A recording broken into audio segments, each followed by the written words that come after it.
അതേസമയം മുകളിലത്തെ വാർഡുകളിലെല്ലാം പൂർണ്ണമായും രോഗികൾ ഉണ്ടായിരുന്നു. പുതിയ കെട്ടിടത്തിലേക്ക്, പുതിയ ബ്ലോക്കിലേക്കൊന്നും മാറിയിട്ടില്ല, പൂർണ്ണസജ്ജമായിട്ടില്ല എന്ന കാര്യമാണ് ഡോക്ടർ നേരത്തെ പറഞ്ഞത്. എന്തായാലും ഇത് രാഷ്ട്രീയ വിവാദം കൂടിയാവുകയാണ്. ശ്രീജിത്ത്, ഈ സർക്കാരിന് വലിയ വീഴ്ചയുണ്ട് എന്ന് ഇപ്പോൾ തിരുവനന്തപുരം മെഡിക്കൽ കോളേജിലെ ശസ്ത്രക്രിയകൾ മുടങ്ങിയതുമായി ബന്ധപ്പെട്ട് വലിയ പ്രതിഷേധവും ആരോപണങ്ങളും ഒക്കെ നിലനിൽക്കുന്ന സാഹചര്യത്തിലാണ് ഇപ്പോൾ ഈ കോട്ടയം മെഡിക്കൽ കോളേജിൽ ഈ കെട്ടിടം ഇടിഞ്ഞ് വീണിരിക്കുന്നത്. ഇത് വലിയ രാഷ്ട്രീയ ആയുധമാക്കുക തന്നെ ചെയ്യും, അങ്ങനെ ആക്കുക തന്നെ വേണമല്ലേ?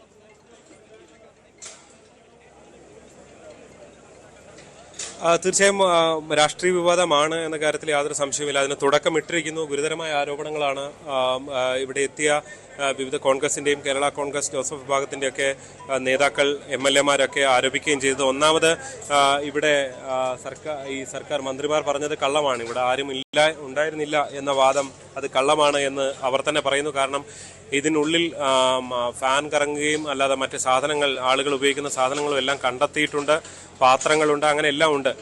ഇത് പ്രവർത്തിക്കുന്നില്ല എന്ന വാദം കള്ളമാണ് എന്നവർ പറയുകയാണ്.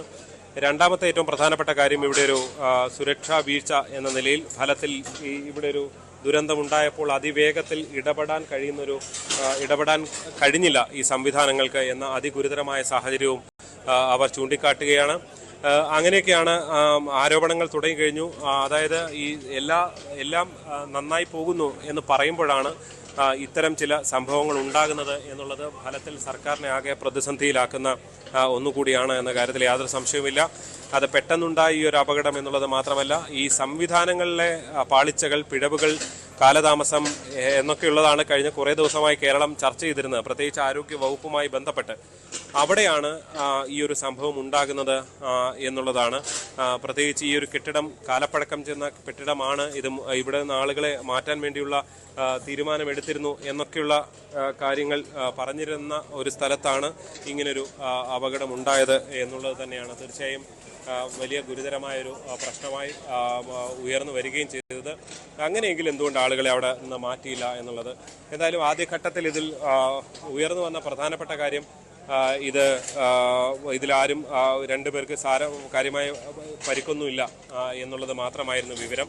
പക്ഷേ അങ്ങനെയല്ല കാര്യങ്ങൾ. ഇപ്പോൾ എന്തായാലും നമ്മുടെ കൺമുന്നിൽ കണ്ട കാഴ്ച, ഇവിടെ നിന്ന് കൊണ്ടുപോയ ഒരു സ്ത്രീ ഇതിനുള്ളിൽ അകപ്പെട്ട് 2 മണിക്കൂറോളം പുറത്ത് എത്തിക്കാനാകാതെ രക്ഷാപ്രവർത്തനം പോലും നിലച്ചു നിൽക്കുന്ന സമയത്ത് ഉള്ളിൽ പെട്ടുപോയ ആ സ്ത്രീയുടെ അവസ്ഥ അതീവ ഗുരുതരം തന്നെയാണ് എന്ന് തന്നെ കരുതേണ്ടി വരും. എന്തായാലും അവരുടെ കൂടുതൽ വിവരങ്ങൾ ഏറ്റവും വൈകാതെ അറിയാൻ സാധിക്കും. മെഡിക്കൽ കോളേജിലെ അത്യാഹിത വിഭാഗത്തിൽ പ്രവേശിപ്പിച്ച് അവരുടെ ആരോഗ്യനില പരിശോധിച്ചുകൊണ്ടിരിക്കുന്നു എന്നുള്ളതാണ്. ഒരുപക്ഷെ ഏറ്റവും അടുത്ത നിമിഷങ്ങളിൽ തന്നെ അതിൻ്റെ വിവരങ്ങൾ നമുക്ക് ലഭിക്കും എന്ന് കരുതേണ്ടി വരും. നിലവിൽ എന്തായാലും ഇവിടെ രക്ഷാപ്രവർത്തനം എന്ന പേരിൽ ഫലത്തിൽ ഈ ഒരു കെട്ടിടാവശിഷ്ടങ്ങൾ നീക്കുകയാണ്.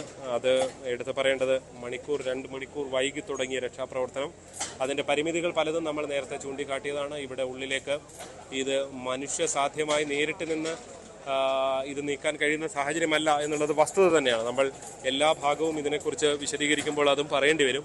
മനുഷ്യസാധ്യം ആയി നിന്നുകൊണ്ട് ചെയ്താൽ ഇവിടെ അത്തരം രക്ഷാപ്രവർത്തനം നടത്തുന്ന ആളുകൾക്ക് അപകടം ഉണ്ടാകുന്ന ഒരു സ്ഥിതിവിശേഷം ഉണ്ടാകുമെന്നതാണ് ഉദ്യോഗസ്ഥർ ചൂണ്ടിക്കാണിച്ചത്. അത് വസ്തുത തന്നെയാണ്. കാരണം ഇതിൻ്റെ മുകൾ ഭാഗം ഇടിഞ്ഞ് താഴേക്ക് നിൽക്കുകയാണ്.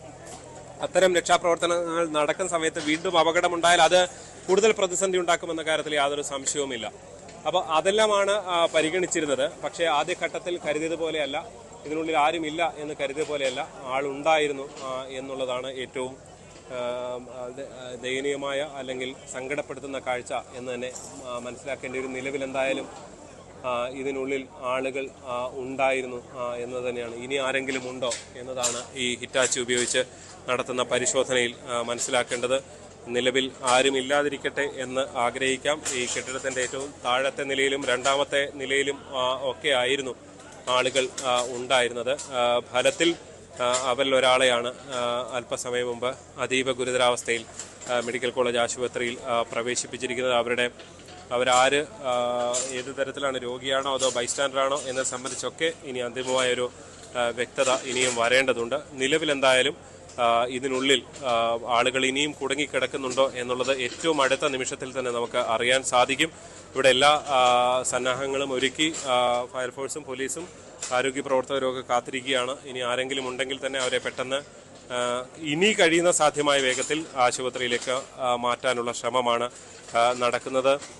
എന്തായാലും ഒരു കാര്യം ഇവിടെ പരസ്യമായി വ്യക്തമാകുന്നത് 2 മണിക്കൂർ വൈകിയുള്ള രക്ഷാപ്രവർത്തനം എന്നുള്ളതാണ്. ഈ കെട്ടിട നിർമ്മാണ ഘടനയിലടക്കം പല മാറ്റങ്ങളും പല പൊളിച്ചു പണിയലുകളും നടത്തേണ്ട ഒരു സാഹചര്യം കൂടിയാണ് ഫലത്തിൽ ഉണ്ടായിരിക്കുന്നത് എന്ന് തന്നെ എടുത്ത് പറയേണ്ടി വരും. കാരണം ഇവിടേക്ക് ഒരു രക്ഷാപ്രവർത്തന സംവിധാനങ്ങൾക്കും ഒരു യന്ത്രങ്ങൾക്കും കടന്നു വരാൻ കഴിയാത്ത നിലയിലുള്ള ഒരു കെട്ടിടമാണ് ഇതിനുള്ളിൽ ഉണ്ടാക്കി വെച്ചിരിക്കുന്നത് എന്നുള്ളതാണ്. ഇവിടേക്കൊരു ഒരു വാഹനവും ഒരു ഹിറ്റാച്ചി മെഡിക്കൽ കോളേജിലെ വളരെ ചെറിയ ഹിറ്റാച്ചിയാണ് പ്രവർത്തിക്കുന്നത്. ഈ ചെറിയ മണ്ണുമാന്തി യന്ത്രം തന്നെ എത്തിയത് ഇതിൻ്റെ പല ഭാഗങ്ങളും തകർത്തുകൊണ്ടാണ്. അതായത് ഇതിൻ്റെ കെട്ടിട ഭാഗങ്ങളിൽ തന്നെ ചെറിയ തകർത്തുകൊണ്ട് അവിടെ വീതി കൂട്ടിയൊക്കെയാണ് ഇതിനുള്ളിലേക്ക് എത്തിയത് എന്നുള്ളതാണ് എടുത്ത് കാണാൻ സാധിക്കുന്നത്. എന്തായാലും അതിദാരുണമായ സംവിധാനങ്ങളാണ് നിലവിൽ ഇവിടെയുള്ളത്. ഗുരുതരമായ സാഹചര്യം. പോലീസും ഫയർഫോഴ്സ് ഉദ്യോഗസ്ഥരും മറ്റ് വിവിധ ആരോഗ്യവകുപ്പ് ഉദ്യോഗസ്ഥരും ഒക്കെ തന്നെ ചേർന്നുകൊണ്ടുള്ള വലിയൊരു ശ്രമം ഇവരെ ഇനി ആരെങ്കിലും ഉണ്ടെങ്കിൽ അവരെ പുറത്തെത്തിക്കാനുള്ള ഒരു വലിയ ശ്രമം തന്നെ തുടരുകയാണ്. എന്തായാലും വൈകാതെ അത് പൂർണ്ണമാകും എന്ന് പ്രതീക്ഷിക്കാം. അശ്വതി. ശരി, ജി ശ്രീജിത്താണ് സംഭവ സ്ഥലത്ത് നിന്ന് വിവരങ്ങൾ നൽകിക്കൊണ്ടിരിക്കുന്നത്. തെരച്ചിൽ അവിടെ തുടരുകയാണ്. കെട്ടിടം തകർന്നു വീണ സമയത്ത് തന്നെ ഇത് അടച്ചിരുന്ന കെട്ടിടമാണ് വീണതെന്നായിരുന്നു സ്ഥലത്തെത്തിയ മന്ത്രിമാരുടെ പ്രതികരണം. അതേസമയം മന്ത്രിമാരെ തള്ളിക്കൊണ്ട് ആശുപത്രിയിൽ തന്നെ ഡോക്ടർ രംഗത്ത് വന്നിരുന്നു. കെട്ടിടത്തിൽ ആളുകൾ ഉണ്ടായിരുന്നു, ശുചിമുറി മാത്രമാണ് അടച്ചിരുന്നത് എന്നുമായിരുന്നു പ്രതികരണം. എന്തായാലും ഡോക്ടർ പറഞ്ഞത് സത്യമാണ് എന്ന് തെളിയിച്ചതായിരുന്നു. ഇപ്പോൾ ഒരു സ്ത്രീയെ കെട്ടിടാവശിഷ്ടങ്ങൾക്കുള്ളിൽ നിന്ന് പുറത്തേക്ക് എത്തിച്ചിരിക്കുകയാണ്. എന്തായാലും ഡോക്ടറുടെ വാക്കുകൾ ഒരിക്കൽ കൂടി കേൾക്കാം.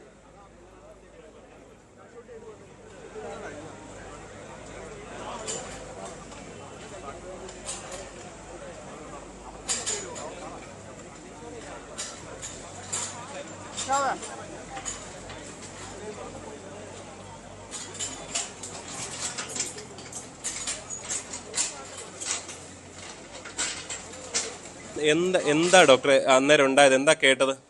ഞാൻ അപ്പുറത്ത് 3-ാം വാർഡിൽ ഡ്യൂട്ടിയിലായിരുന്നു. ശബ്ദം കേട്ട് ഓടി വന്നതാണ്. ഞാൻ വന്നപ്പോഴത്തേക്ക് ബിൽഡിങ് താഴെ പതിച്ചിരിക്കുന്നതാണ് കണ്ടത്. ആൾക്കാരെ ഉണ്ടായിരുന്നില്ല, കാഷ്വാലിറ്റിയോട്ട് മാറ്റി എന്ന് പറഞ്ഞു. അപ്പോൾ ഇനിയിപ്പോൾ വേറെ ആരെങ്കിലും ഉണ്ടോയെന്നറിയില്ല. അപ്പം റെസ്ക്യൂ എഫേർട്സ് തീരുന്നവരെ ഞങ്ങൾ കുറച്ച് പേര് ഇവിടെയൊക്കെ തന്നെ കാണും. വലിയ ശബ്ദമൊക്കെ ഉണ്ടായിരുന്നു? എന്തായാലും ഭയങ്കര ശബ്ദമായിരുന്നു. ഈ വാർഡിലുള്ള ഞങ്ങളുടെ സ്റ്റാഫൊക്കെ ശരിക്കും ഭയങ്കരമായിട്ട് വരണ്ടു. ഞാൻ ഈ അപ്പുറത്തെ ബിൽഡിങ്ങിന് അങ്ങേ അറ്റത്താണ്, അവിടം വരെ കേൾക്കായിരുന്നു. അപ്പോൾ പിന്നെ അതിൻ്റെ വലിപ്പം മനസ്സിലാക്കാവുന്നല്ലേ ഉള്ളൂ. ഇവിടെ ആള് ഒഴിപ്പിച്ച വാർഡ് തന്നെയാണല്ലേ നിങ്ങൾക്ക്? വാർഡ് ഒഴിപ്പിച്ചിട്ടില്ല, വാർഡിൽ ആളുണ്ട്, പക്ഷെ ബാത്റൂംസ് ക്ലോസ്ഡ് ആണ്. അപ്പോൾ അവിടെ മുകളിൽ 10-ലെ ബാത്റൂമിലെല്ലാം കയറിയാലേ ഉള്ളൂ. 11-ന്റെയും 14-ന്റെയും ബാത്റൂംസ് അടച്ചിട്ടേക്കാണ്. അതിനുള്ളിൽ വാർഡ് ഭാഗത്ത് ആള് പക്ഷേ ഉള്ളതാ? വാർഡ്സ് ഫുള്ളാണ്. ഇതുവരെ ഞങ്ങളുടെ വാർഡ്സിൽ നിന്ന് ഷിഫ്റ്റിംഗ് നടക്കുന്നതല്ലേ ഉള്ളൂ. പുതിയ ബിൽഡിംഗ് കമ്മീഷൻ ചെയ്തുകൊണ്ടിരിക്കുകയാണ്.